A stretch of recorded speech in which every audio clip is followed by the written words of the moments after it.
Hi friends, today మన కిచెన్లో అయితే మటన్ పులావ్ రెసిపీ అయితే నేను మీ ముందుకు తీసుకొచ్చానండి.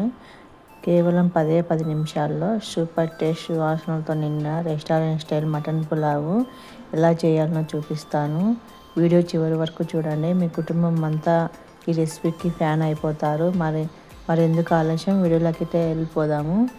ఇక్కడైతే అరకిలో మటన్ అయితే తీసుకున్నాను. అరకిలో మటన్ శుభ్రంగా కడిగి పెట్టుకొని దాంట్లో వచ్చేసి పావు కప్పు పెరుగు వేసుకొని పావు టీ స్పూన్ పసుపు, రుచికి సరిపడ ఉప్పు, 2 టేబుల్ స్పూన్ కారం, మీకు రుచికి సరిపడ కారం వేసుకోండి. అలాగే 1 టేబుల్ స్పూన్ ధనియా powder, 1.5 tablespoon mutton masala powder, అలాగే 1 టేబుల్ స్పూన్ వచ్చేసి biryani masala powder, 1/2 tablespoon వచ్చేసి వేయించిన జీలకర్ర పొడి, 1.5 టేబుల్ స్పూన్ వచ్చేసి అల్లం వెల్లుల్లి పేస్ట్ వేసుకోవాలి. అలాగే ఇక్కడ ఒక అరచెక్క నిమ్మరసం వేసుకొని మొత్తం మనం ముక్కలకి పట్టే విధంగా మనం అయితే కలుపుకొని మనం అయితే మ్యారినేట్ చేసి పెట్టుకోవాలి. మినిమం 2 అవర్స్ అయినా మ్యారినేట్ చేసి పెట్టుకుంటే మనకు టేస్ట్ అనేది చాలా మంచిగా వస్తుంది. ఇంకా మీకు టైం ఉంటే నైట్ తెచ్చుకొని ఫ్రిడ్జ్లో పెట్టేసుకుని మ్యారినేట్ చేసి పెట్టుకుంటే చాలా బాగుంటుంది. ఇక్కడైతే ముందుగా అయితే రైస్ తీసుకుందాం. మనమైతే ఇక్కడ అరకిలో మటన్కి అరకిలో బాస్మతి రైస్ అయితే తీసుకున్నాను. 2 టైమ్స్ వాష్ చేసుకొని బియ్యం మునిగేంత వరకు వాటర్ పోసుకొని మనం అరగంట పాటు నానబెట్టుకుందాం. నెక్స్ట్ వచ్చేసి ఇక్కడ నేను కుక్కర్లో అయితే చేసుకుంటున్నాను. మీరు కావాలంటే గిన్నెలో చేసుకోవచ్చు.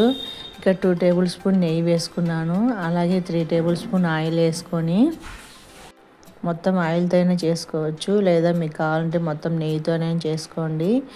అది సగం ఇది సగమైనా వేసుకోండి. తర్వాత వచ్చేసి బిర్యానీ స్పైసెస్ అన్నీ కూడా వేసేసుకోవాలి. మంచి సువాసన వచ్చేంత వరకు మనం వేపుకోవాలి.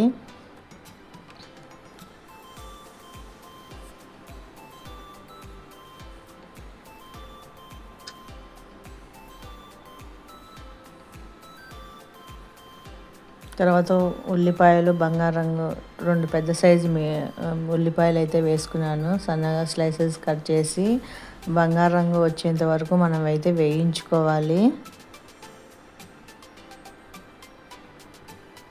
సరే అండి, పచ్చిమిర్చి వేయడం మర్చిపోయాను. పచ్చిమిర్చి కూడా వేసుకోండి. 4 పచ్చిమిర్చి అయితే స్లైసెస్ కట్ చేసుకొని పచ్చిమిర్చి వేసుకొని వేపుకుందాం. వేయించుకున్న తర్వాత మనం ఇక్కడైతే ముందుగా మ్యారినేట్ చేసి పెట్టుకున్న మటన్ అయితే వేసేసుకుందాం.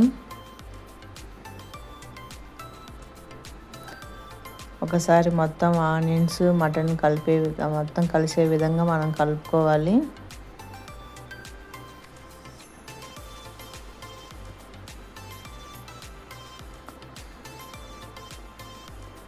ఇలా కలుపుకున్న తర్వాత కుక్కర్ కొండే రబ్బరు విజిల్ తీసి మనం 5 మినిట్స్ మూత పెట్టి కుక్ చేసుకోవాలండి.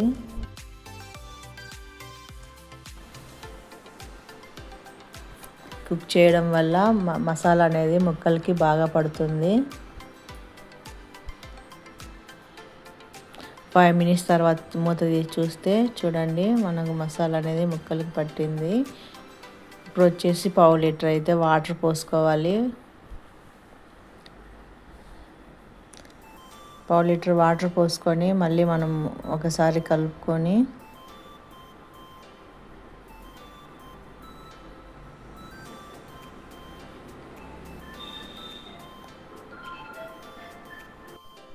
ఇప్పుడు కుక్కర్ మూతకి రబ్బరు విజిల్స్ పెట్టేసి 3 to 4 విజిల్స్ వచ్చేంత వరకు మనం అయితే కుక్ చేసుకోవాలి. 3 to 4 విజిల్స్ కంటే కూడా మనము మటన్ ఎంత బాగా ఉడికేంత వరకు కూడా కుక్ చేసుకోవాలి. ఇప్పుడు ప్రెషర్ అయిపోయిన తర్వాత మనం మూత చూస్తే చూడండి, మటన్ అనేది కుక్ అయింది. అలాగే మనం పోసిన వాటర్తో సహా అన్నీ విమిరిపోయాయి. ఒకేలా మీకు అయితే వాటర్గానే ఉన్నట్టయితే అవి మైనస్ చేసుకొని మనం అయితే రైస్ అయితే వేసేసుకోవాలి. ముందుగా నానబెట్టిన బాస్మతి రైస్ని అయితే వేసేసుకుందాం. నీళ్లు పడకుండా మాత్రమే మనం రైస్ అయితే వేసుకోవాలి. ఇక్కడైతే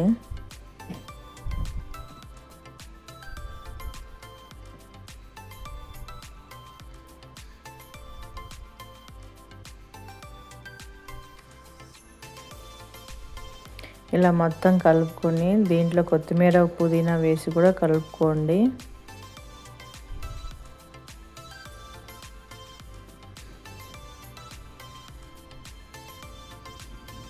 ఇలా కలుపుకున్న తర్వాత మనం 2 గ్లాసుల రైస్ బియ్యానికి 3 గ్లాసులు వాటర్ అయితే పోసుకోవాలి. గ్లాస్కి 1.5 గ్లాస్ చొప్పున మనం అయితే ఇక్కడ వాటర్ అనేది పోసుకుంటున్నాం. ఇన్ కేస్ మీకు మటన్లో కానీ వాటర్ ఉంటే అవి మైనస్ చేసేసి వాటర్ అయితే పోసుకోండి. ఇలా ఒకసారి మొత్తం కలుపుకొని మనకు ఉప్పు సాల్ట్ సరిపోయిందో లేదో ఒకసారి చెక్ చేసుకోండి. సరిపోకపోతే ఇప్పుడు వేసేసుకుందాం.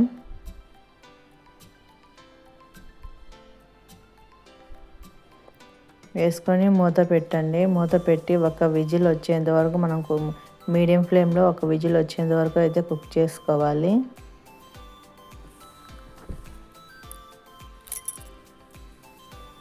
ఒక విజిల్ వచ్చిన తర్వాత స్టవ్ ఆఫ్ చేసి ప్రెజర్ అంతా పోయిన తర్వాత మూత తీసి చూస్తే చూడండి మనకు వేడి వేడి మటన్ పులావ్ అయితే రెడీ అయిపోయింది. ఒకసారి చిన్నగా గరిటెతో కలపండి. చూడండి మనకు రైస్ అనేది పొడి పొడిగా ఎలా వచ్చిందో.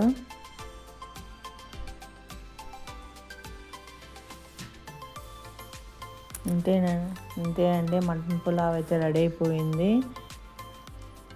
ఒకసారి ట్రై చేయండి. మీకు ఎలా వచ్చిందో కామెంట్ బాక్స్లో షేర్ చేసుకోండి. నా వీడియో కనుక మీకు నచ్చినట్టయితే లైక్ చేసుకొని షేర్ చేసుకొని కామెంట్ చేయండి. సబ్స్క్రైబ్ చేయండి. సబ్స్క్రైబ్ చేసి పక్కనే ఉన్న బెల్ ఐకాన్ నొక్కండి. థ్యాంక్ యూ ఫర్ వాచింగ్ అండి. నమస్తే.